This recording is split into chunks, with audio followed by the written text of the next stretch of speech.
Hi guys, मैं आपकी एहन। जैसे कि आप लोगों ने सुना था कि माही का एक्सीडेंटली गोली लग गई होती है और वो पहाड़ के नीचे गिर गई होती है और सबको लगता है कि माही की डेथ हो गई है।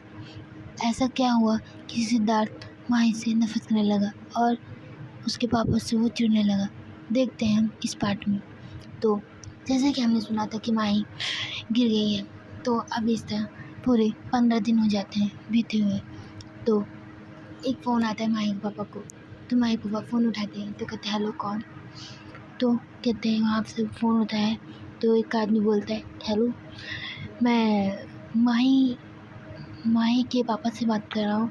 हाँ, तो कहते हैं हाँ आप कर रहे हैं माही के पापा से बात।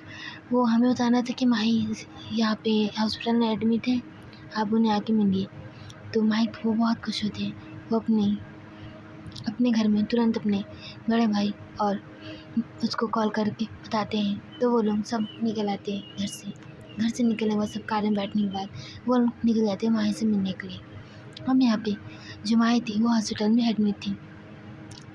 तो उसके जो मम्मी पापा थे, बड़े पापा मतलब एंड बड़ी मम्मी, वो सब पहुँचते हैं।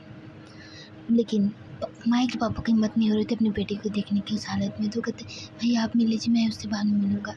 तो उसके पापा कहते चल तू भी चल। कहते नहीं, मैं बाद में मिलूँगा, ऐसे वो बोल देता है। और यहीं दूसरी तरफ जो माही के बड़े पापा थे वो मिलने खातिर जाते हैं अंदर।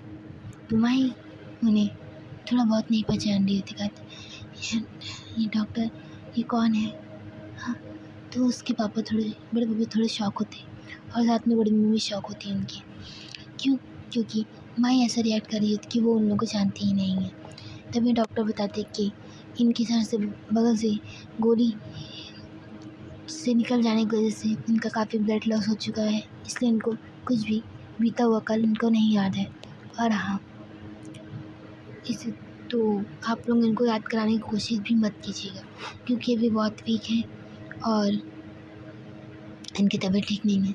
तो उसके पापा कहते ठीक है, क्या हम इन्हें घर ले जा सकते हैं। हाँ, आप ले जा सकते हैं, बस बिल पेमेंट कर दीजिए और बाकी सब कर दीजिए। आपको कहाँ मिली? मुझे कुछ लोग आए थे, इनको छोड़ कर चले गए हॉस्पिटल। क्या ठीक है। तो वहाँ से उसके बड़े पापा जो थे माही को लेके चले आते हैं। फिर यहाँ पे उसके पापा से मिलते हैं। तो कहते हैं तुम्हारे पापा है बेटा का डैड, ऐसे बोल के वो घर लेके चले जाते हैं उसे। अब यहाँ पे माही को थोड़ा बहुत सब कुछ याद आ रहा होता है। तो उसके बड़े पापा कहते हैं ठीक है। तो उसके पापा कहते हैं क्या मैं मन में सोच रहे होते हैं कि मैं सिद्धार्थ को ये बात बताऊं कि नहीं बताऊं, ऐसा वो सोच रहे होते हैं। तो तभी वो सोचते नहीं, मैं सिद्धार्थ को ये बात नहीं बता सकता, वरना सिद्धार्थ आके अपने बारे में उसको याद कराने की कोशिश करेगा और मैं नहीं चाहता कि मेरी माही बेटे की तबीयत खराब हो। ऐसा वो सोच के सिद्धार्थ को नहीं बताते ये बात कि माही जिंदा है। अभी इस तरह देखते देखते 6 महीने बीत गए होते हैं। अब जो माही थी वो भी अपना घर से निकलने लगी होती है। एक दिन सिद्धार्थ की नज़र माही के ऊपर पड़ जाती है। माही कैंटीन में बैठी मतलब कैफ़े में बैठ के वो लंच कर रही होती है अपने ही जीजा जी के साथ। तो सिद्धार्थ को नहीं पता था कि वो उसके जीजा जी हैं और माही सिद्धार्थ को भी नहीं जानती थी। जैसे कि मैंने आपको बताया था कि माही की आदत चली गई है। तो यहाँ पे सिद्धार्थ माही के पास पहुँचता है और माही का हाथ पकड़ कहता है तुम ठीक हो, तुम जिंदा हो। मैं तो घबरा गया था, तुम्हें कुछ हुआ तो और तुमने मुझे कॉल कर बताया कि नहीं। तभी माही कहती है वो आ रही हूँ। हाँ, और तुमने मेरा हाथ कैसे पकड़ा? पीछे घुस के पकड़ा तुमने मेरा हाथ छोड़। मैं तुम्हारे सिद्धार्थ, पागल हो गए हो तुम। कौन सिद्धार्थ? मैं नहीं जानती। तभी माही का जीजा जी यानी कि राहुल कहता है हे दूर रहो माही से तुम, समझे। और हाँ, ऐसे रोमियो वाली हरकत मत करो, प्रैंक कर रहे हो क्या। हाँ, कहाँ है कैमरा। तो कहती हूँ मैं मजाक नहीं कर रहा, समझे। बोलो ना सिद्ध माही, तुम मुझसे प्यार करती हो कि नहीं। पागल हो गई, मैं तुमसे कहाँ प्यार करती हूँ और मैं तो तुम्हें जानती तक नहीं हूँ। समझ। ऐसे ही वो सिद्धार्थ को बार बोल रहा होता है लेकिन माही मना कर रही है कि मैं तुम्हें नहीं जानती, समझे। और हाँ, ये जो मेरे सामने बैठे हैं, जो माही के सामने और कोई नहीं थे, जीजा जी बैठे थे। तो वो कहती है ये मेरे फियांसा है, समझा। अगर ज़्यादा चुच्चे पड़ के तुम्हें ये मार भी सकता है और तुम चुपचाप से चले जाओ। माही तुम मुझसे शादी कर रहे थे, मैं तुमसे भी शादी करूँगी, मेरे सामने इतना अच्छा, इतना गुड लुकिंग हैंडसम लड़का खड़ा है, मुझसे शादी करूँ कि तुमसे? हाँ, अपनी हालत देखी है और उनकी हालत देखी है। वैसे भी मुझे तुमसे शादी करने में कोई इंटरेस्ट नहीं, आप जा सकते हैं। सिद्धार्थ कहते ठीक है, नहीं करती ना प्यार तुम मुझसे? हाँ, मैं अपनी नस काट लूँगा। तो कहती है ठीक है काटिए, मैं भी देखती हूँ कैसे नाटक आपको चलता है। आप चाहे नस काटें चाहे कुछ भी काटें, मैं आपसे प्यार नहीं करूँगी। तभी सिद्धार्थ कहते ठीक है, मैं क्यों नस काटूँ, तुम तो मुझे जानती तक नहीं हो, तो मैं तुम्हारे लिए नस अपना क्यों काटूँ? तभी आप माई कहती ओह, ड्रामा तो बहुत करते हैं अच्छे से आप। खैर छोड़िए, इतना नाटक मेरे ऊपर नहीं चलेगा किसी का भी। ऐसे माई बोल के अपने जीजू जी को लेकर जाने लगती है। तभी सिद्धार्थ का थोड़ा गुस्सा शांत होता है, वो पीछा करते हुए माही जा रहा होता है। तभी माही के बड़े पापा आ जाते हैं। वो सिद्धार्थ को थोड़ा धक्का देते हुए कहते हैं मेरी बेटी से दूर रहो, जो भी तुम्हारा नाम हो, और हाँ, तुम्हारी इतनी औकात नहीं कि तुम मेरी बेटी के काबिल हो, समझे? तो सिद्धार्थ कहते एक बार से मेरी बात सुन लीजिए, तुम कोई भी सन की हो या पागल हो, मेरी बेटी से दूर रहो। ऐसे वो अपने गार्ड्स को कह के सिद्धार्थ को वहाँ से कहीं से ले जाके कहीं फेंक दो, और वैसे भी माही से उसको दूर रखना, उसके पास भी मत जाने देना, समझा? ऐसे बोल के वो वहाँ से चले जाते हैं। हम यहाँ पे माही जो घर आने के बाद वो सिद्धार्थ का शकल थोड़ा थोड़ा उसको याद आ रहा होता है। तभी उसको थोड़ा चक्कर आता है, तो उसको धीरे पकड़ कर क्या हुआ, कुछ नहीं। तो उसके बड़े पापा कहते चलो तुम घर, फालतू में स्ट्रेस मत लो। ऐसे बोल के उसके बड़े पापा जो थे उसे घर की ओर ले जाते हैं। अब इस तरह कुछ दिन और बीतते हैं। तब हर्ष की नज़र माया के ऊपर पड़ती है, तो वो उसको देख के खुश हो जाते हैं। फिर कहते हैं पहले मैं सिद्धार्थ को बताता हूँ। तो वो दौड़ते हुए वो सिद्धार्थ से मिलने खातिर चले जाते हैं। तो सिद्धार्थ को वो बताता है कि सिद्धार्थ माही जिंदा है। तो सिद्धार्थ का मैं क्या करूँ, वो जिंदा है तो, और वैसे भी उसका मेरा कोई नाता नहीं, आइंदा मेरे सामने माही का नाम मत लेना। ऐसे बोलते हुए वो अपनी मीटिंग रूम में चले जाता है। अब थोड़ी देर बाद जो माही जो थी वो अपने घर में कुछ सोच रही होती है। तो उसकी बहन की क्या सोच रही, कुछ नहीं दी, आज एक लड़का बोल रहा था कि तुम मुझसे प्यार करते हो सटा सटा। तो उसकी बड़ी बहन से पूछती कि मेरा बॉयफ्रेंड था क्या? तो वो कहती नहीं, तुम्हारा कोई बॉयफ्रेंड नहीं था। ऐसे वो बोल देती है, कैसे माही की दीदी बोल देती हैं कि नहीं, तुम्हारा कोई बॉयफ्रेंड नहीं था, समझा? और अपने दिमाग में नेक्स्ट मत दो, सो जाओ, तुम्हें लंदन के निकलना है ना? कहा हाँ पता है। तो फिर समझे? अब यहाँ पे माही के पापा और माही के बड़े पापा दोनों में थोड़ी बहस चल रही होती है। तो माही के पापा बोलते हैं कि उसे जाना होगा लंदन अभी के भी। तो उसके बड़े पापा कहते उसकी तबीयत तो ठीक हो जाए, पहले तो भेजो ना। मैंने कह दिया तो बस कह दिया, वो लंदन जा रही है, बस जा रही है। तो उसके बड़े पापा कहते ठीक है, भेज दो तुम उसको वहाँ। हाँ, उसको पुरानी बातें ज़्यादा ना याद करनी है, इसलिए मैं उसे लंदन भेज रहा हूँ भाई। कहा ठीक है, अपनी मन की करनी है तुम्हें। उसके बड़े पापा ऐसे बोल के वहाँ चले जाते हैं। अब यहाँ पे जो माही थी अपना सामान पैक कर रही होती है। अब दूसरी तरफ जो सिद्धार्थ अपनी मीटिंग ख़त्म करके आता है, तभी वो हर्ष भी बैठा, उसका क्या हुआ, कुछ नहीं। तो उसके बाद वो जो सारी बातें माही कही होती और माही के जो पापा कहे होते हैं वो सब कुछ बता देती है, मतलब बता देते हैं सिद्धार्थ हर्ष को। तो हर्ष समझता है कि ठीक है, अब मेरे सामने उस माही का नाम कभी मत लेना, वो मेरे लिए कुछ नहीं लगती और मैं उसके लिए कुछ नहीं लगता। फिर हर्ष कहता ठीक है। हर्ष जाते जाते कहता है, जा रहा होता है तो अपने मन में सोचता है कि तू आज ही माही से प्यार करता है, तेरी आंखों में मुझे दिखता है। ऐसे बोलते हुए वहाँ से चले जाते हैं मन में अपने। फिर अब तो गाइस यहीं से फ्लैशबैक ख़त्म होता है। तो आप सबको समझ में आ गया होगा माही और सिद्धार्थ के 3 साल का पास्ट क्या था। तो अब मैं आगे बढ़ती हूँ। अब हम फ्लैशबैक से वापस आ चुके हैं।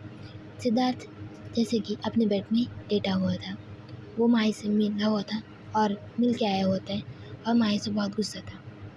और यहाँ पे अब इस तरह यहाँ पे कुछ दिन, कम से कम लगभग यहाँ पे 1 महीना बीत चुका होता है। हाँ, अब यहाँ पे सिद्धार्थ तो नॉर्मल हो चुका होता है अपनी लाइफ में, लेकिन दूसरी तरफ अंजलि की लाइफ में बहुत बड़ा तूफान आने वाला था। अंजलि जो थी वो सिद्धार्थ के साथ काम करते हुए, तो उसे कोई लड़का था जो परेशान कर रहा होता है, बिजनेसमैन ही से एक परेशान कर रहा होता है। वो ना ही सिद्धार्थ को भी बताई होती है, ना ही राहुल को बताई होती है। वो जो उसका बिजनेस पार्टनर था सिद्धार्थ का, वो उसे रोज़ परेशान करता था, कभी कॉल करता था, कभी मैसेज करता था, इसी तरह से परेशान करता रहता था। अब यहाँ पे दूसरी तरफ एक बार अंजलि ने एक बार आर्यन को बताने की कोशिश की, तो आर्यन कहते बस करो, मेरे सर में बहुत दर्द हो रहा है और मुझे कुछ नहीं सुनना तुम्हारी कोई भी बातें। तो वो ऐसे चुप हो जाती है, कुछ नहीं बोलती अंजलि। अब यहाँ पे एक दिन अंजलि ऑफिस में बैठी होती है मॉर्निंग टाइम, जैसे कि 11-12 बजे होते हैं, तभी उसे कॉल आता है। अब अंजलि कुछ सोच के कॉल उठा लेती है, तभी उसे कॉल से पीछे से आवाज़ आती है, हेलो बेबी, क्या कर रही हो? ज़रूर मेरे याद में तुम खोई होगी। तो अंजलि कहती शराब, मैं तुम्हारे याद में क्यों खोऊं? ऐसे बोल के वो उसको धमका रही होती, आइंदा मेरे पास कॉल मत कर। अरे बेबी, फ़ोन रखने से पहले कुछ फ़ोन में देख तो लो, मैंने भेजा है तुम्हारे और तुम्हारे पति की क्यूट मोमेंट्स वाली पिक, ज़रा देख लो। तो उसके बाद अंजलि फ़ोन देखने के बाद कहती सब तुम्हें कहाँ से मिला? हाँ, तो उसको कहते हाँ, ऐसे कैसे बता दो, तुम मुझसे मिलने तो आओ पहले। ऐसा बोल के वो जो अंजलि को कैफ़े बुलाता है। अब यहाँ पे कैफ़े पे अंजलि और वो दूसरा पर्सन बैठा होता है। वो कहता है ओहो, आप ब्लैक ड्रेस में तो बहुत हॉट लगती हैं। तो कहता ज़ुबान संभाल के बात कीजिए, मैं ऐसी वैसी लड़की नहीं। हाँ, मैं जानती हूँ आप ऐसी वैसी लड़की नहीं। और हाँ, अंजलि कहती मैं शादीशुदा। हाँ, मैं ये जानता हूँ कि आप शादीशुदा हैं, लेकिन आप मुझे पसंद है, और हाँ, बहुत ज़्यादा पसंद है। मैं तो कहता हूँ कि अपने पति को डिवोर्स दे के आप मेरे साथ रह लीजिए, मुझे कोई आपत्ति नहीं। आपके पास्ट में और आपकी प्रेजेंट में क्या हुआ मुझे उससे मतलब नहीं है। मैं आपसे प्यार करता हूँ और आपसे शादी करना चाहता हूँ, मैं आपसे साफ साफ बोलता। तभी अंजलि गुस्से में उसे एक चाटा मार देती। तो पहले तो वो आदमी गुस्से में खड़ा होता है, फिर जो अंजलि थी डर जाती है, तो वो लड़का तो हंस के देगा, तुम मुझे थप्पड़ मारो चाहे कुछ जी मारो, मैं तुम्हारा पीछे नहीं छोड़ूंगा। आई लव यू अंजलि, ऐसे बोल के वो फ़ोटोज़ दिखा के बोल देगा तो सच है। जब तुम्हारा पति पीठ पीछे अफेयर कर सकता है तो तुम क्यों नहीं कर सकती अंजलि? हाँ, कर लो मुझसे प्यार, कर लो मुझसे शादी। ऐसे भी तुम्हारा पति तो किसी और के साथ सेट हो चुका है, ऐसे भी और तुमसे भी वो प्यार नहीं करता, तो अंजलि का ही करता है मुझसे प्यार। बस मैं जानती हूँ कि मेरा आर्यन मुझसे प्यार करता है, तुम्हारा आर्यन तुमसे प्यार नहीं करता है, ये बात तुम जान लो, समझी? ऐसे वो बोल रहे होता है अंजलि को। तभी अंजलि कहती है मैं तुम्हारी बातें क्यों सुन रही हूँ? हाँ, वैसे भी तुमको कोई पैसा दे के भेजा होगा मेरे खिलाफ भड़काने के लिए।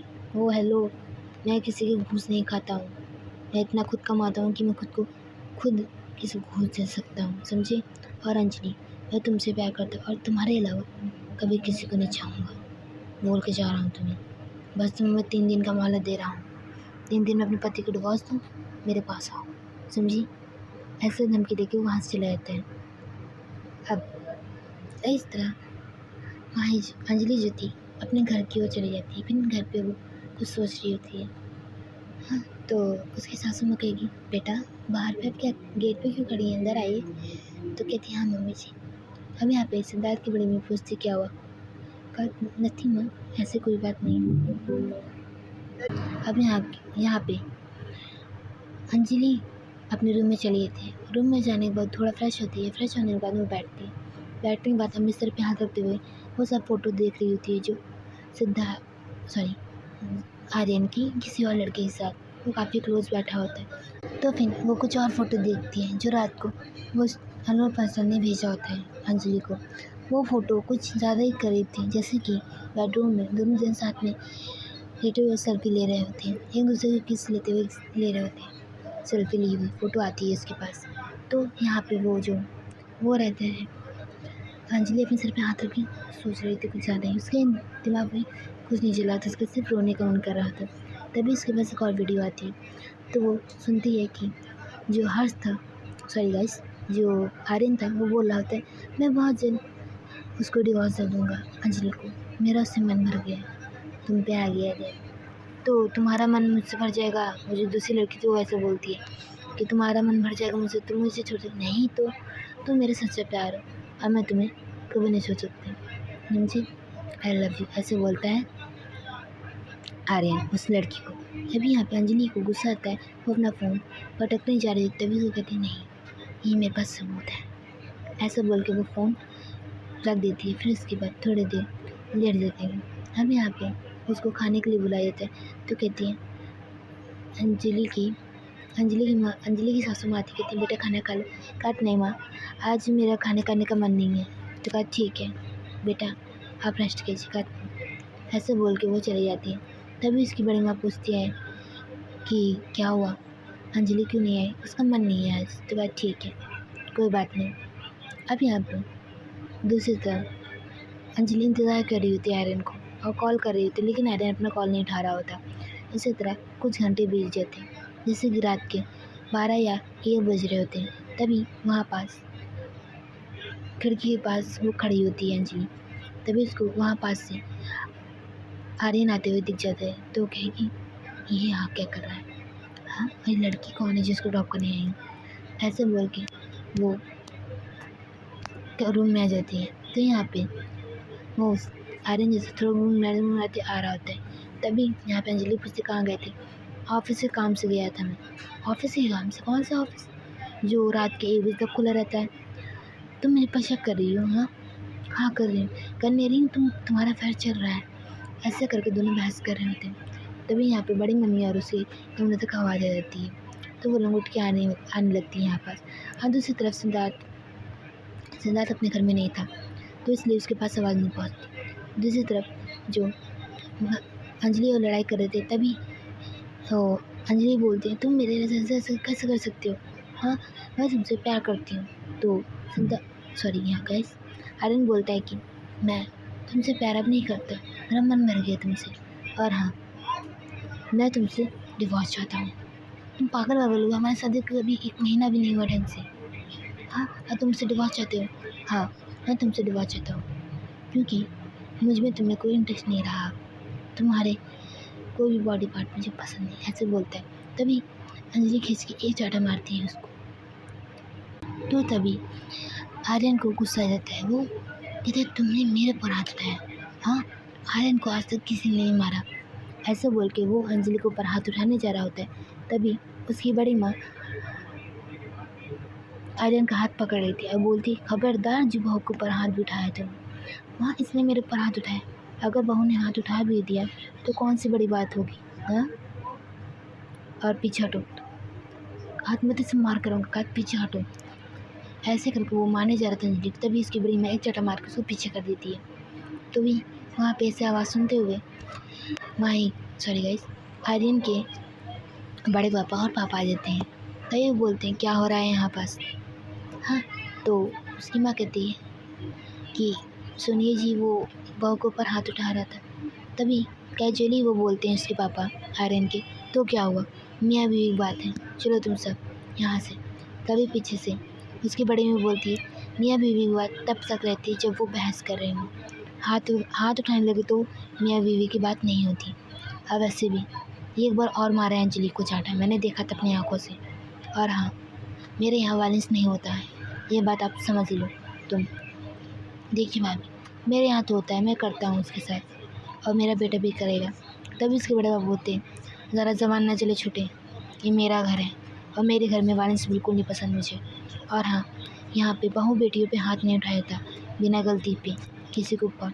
और हाँ ऐसा क्या हो गया तुम दोनों में जो इतनी भयंकर लड़ाई हो गई कि हाथ उठाना पड़ा अंजलि को? हाँ तो अंजलि सब कुछ बता देती है कि कैसे इसका अफेयर चला होता। तभी पीछे से आर्यन बोलते तुम्हारा भी तो अफेयर चल रहा है, तुम अपने बिजनेसमैन के साथ अफेयर नहीं कर रही हो? हाँ देखो पिक सिखाती कि तुम उसके साथ कितनी क्लोज बैठी हो, उससे बातें कर रही हो। हाँ और हाँ मैंने तुम दोनों को क्लोज आते हुए देखा, काट बकवास मत करो, अपने समझ के रखना मुझे, समझे? ऐसे बोल कर दिखा तो कहती मेरे पास सबूत है लेकिन मैं नहीं दिखाना चाहती किसी को। और हाँ मैं तुम क्या मुझे डिवोर्स दोगे, मैं तुम्हें खुद डिवोर्स देती हूँ। ऐसे बोल के वो उसे बोल देती। तो यहाँ पे कहते हैं खुद का चाल चलन ठीक नहीं मेरे ऊपर लगाती है। तभी अंजलि बोलती तुम्हारा कौन सा ठीक है मेरे ऊपर जो इल्ज़ाम लगा रहे हो? हाँ और तभी आर्यन बोलता है मैं एक मर्द हूँ, मर्द तुम किसी भी लड़की के साथ कुछ भी कर सकती है, तुम एक लड़की हो ये बात जानो, तुम्हें सिर्फ अपने पति के पैर में रहना चाहिए, समझा। तभी उसके बड़े पापा खींच के जान चाटा मारते हैं और बोलते हैं कि यहाँ पे बेटी या बेटा एक बराबर पिया जाता है, माना जाता है। तभी पीछे से आर्यन के पापा बोलते आपकी हिम्मत कैसे है मेरे बेटे के ऊपर हाथ उठाने। जब वो बहू के ऊपर हाथ उठा तब उस बारे में कुछ नहीं था, बेटे को तेरी मार दी तो बहुत बोल रहा है तू। हाँ, इस अंजलि की वजह से सब हुआ है, इस अंजलि को घर से निकाल दो, समझा भाई। तो वो बोलता है अंजलि नहीं निकली घर से, तुम दोनों निकलोगे घर से अभी कभी। आप ऐसे कैसे निकाल सकते हैं मेरे घर से, ये तुम्हारा घर नहीं है, पहली बात ये मेरे पैसे का घर है, तुम्हारा घर तो कब का बिच गया है। ऐसे बोल के आर्यन का कॉलर पकड़ते हुए उसके बड़े पापा उसको घर से निकाल देते हैं। ऐसे कहते हैं भाई आपने मेरे बेटे को निकाला तो मैं जा रहा हूँ, और चलो अपनी भी कहते चलो, कहा मैं नहीं चली तुम्हारे साथ। तो वो कहते हैं हाँ तुमने मेरे भाई के पैसे के लिए मुझे छोड़ दी, पैसों के लिए नहीं छोड़ी तुम्हारी हरकतों की वजह से, क्योंकि तुम गलत का साथ दे रहे हो। इस टाइम आर्यन गलत है लेकिन तुम उसको सही बना रहे हो, ये गलत बात है। ऐसे वो बोल देते हैं यहाँ पास आर्यन के पापा को। तो आर्यन को कहते चलो तुम्हारी माँ भी अपनी बहू की साइड लेगी, तुम्हारी नहीं, ऐसे बोल के वहाँ चले जाते हैं। आर्यन बोलते हैं हाँ वैसे वो मुझसे क्या प्यार करती है, वो तो सिद्धार्थ से करती है। ऐसे बोल कहा ठीक है मैं सिद्धार्थ से करती हूँ, और ऐसे यहाँ से तो मेरे लिए मर गया है, ऐसे सिद्धार्थ मेरा इकलौता बेटा है, समझा। ऐसे बोल के वहाँ से चले जाते हैं दोनों बाप बेटे। और यहाँ पे उसकी मम्मी भी ये बात बोल के चली जाती है। तो उसकी बड़ी माँ थोड़ा अच्छा कुछ ज़्यादा नहीं बोल गए, हाँ ज़्यादा नहीं सही बोला है, इतने साल बाद मैं अपने लिए लड़ी हूँ, वरना इन दोनों के पैर दिल दब रही होती। हाँ तभी ईशा पीछे गई, वाह मॉम क्या लड़ाई की आपने, पहली बार मैंने आपको लड़ते हुए देखा, दैट्स इट, वेल डन। ऐसे बोल कर तुम यहाँ के मैं भी आवाज़ सुन के उठ गई, जाओ रूम में। अब दूसरी तरफ अंजलि अपने कमरे में रो रही थी तो उसकी सासू माँ जाके कहेगी बेटा आप रो मत, रोने की ज़िंदगी का है, नहीं रोते। हम तो कहा मैंने इतना प्यार किया उससे, तो इसी तरह वो बोल रही थी। अब दूसरी तरफ अंजलि जैसे 2-3 दिन ऑफिस नहीं जाती तो सिद्धार्थ पूछता है क्या हुआ।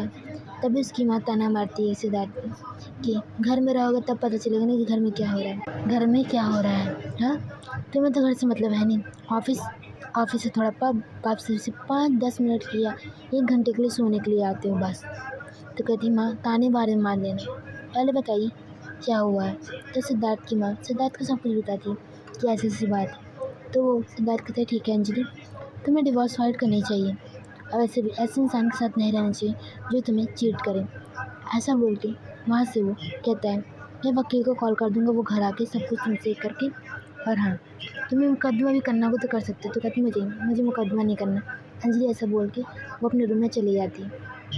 अब इस तरह रूम में वो रो रही होती है, तभी फिर इसके बाद सिद्धार्थ आता है कहते रो मत, जाने काम नहीं है सबका, और तुम चिल करो ठीक। तो कहते सिद्धार्थ मुझे यहाँ नहीं रहना का, तो मुझे घर जाना है 2-3 महीने के लिए का, ठीक है जा सकती हो तो, और हाँ ऑल द बेस्ट, तुम मुकन्ना नहीं ठीक, डिवोर्स देना आर्यन को, ठीक है ठीक है। यहाँ से वो चले जाते सिद्धार्थ। अब यहाँ पे दूसरी तरफ जो प्रिंसेस था वो अंजलि के बारे में सोच के थोड़ा मुस्कुरा रहा था कि अब अंजलि तो मेरी हो ही के रहेगी, ऐसा वो सोच रहा होता है। और फिर इसके बाद उसके रूम में लॉक होता है। तभी उसकी माँ कहती क्या कर रहे हो तुम, खाना नहीं खाना क्या। हाँ खाना है माँ चलो नीचे, ऐसे बोल के वो चला आता है नीचे। अब यहाँ पे अंजलि सोचती है वो पर्सन कौन है, तो कॉल करता है कि कल मैं तुमसे बात करना चाहता हूँ, तुम्हारे 3 दिन दिए हुए मुझे पूरे हो गए, तुम्हारे मुझे बात करनी है। तो ऐसे बोल के तुम्हारा मेरा टाइम ख़त्म होता है, 3 दिन पूरे हो गए और कल तुम्हें मुझसे मिला। तो करी ठीक है। अब अंजलि के तीसरे तो अच्छे से उतारूँगी पहले मैं, ताकि मेरा पीछे छोड़ दे। अब यहाँ पे नेक्स्ट मॉर्निंग होती है, अंजलि सुबह उठ जाती है।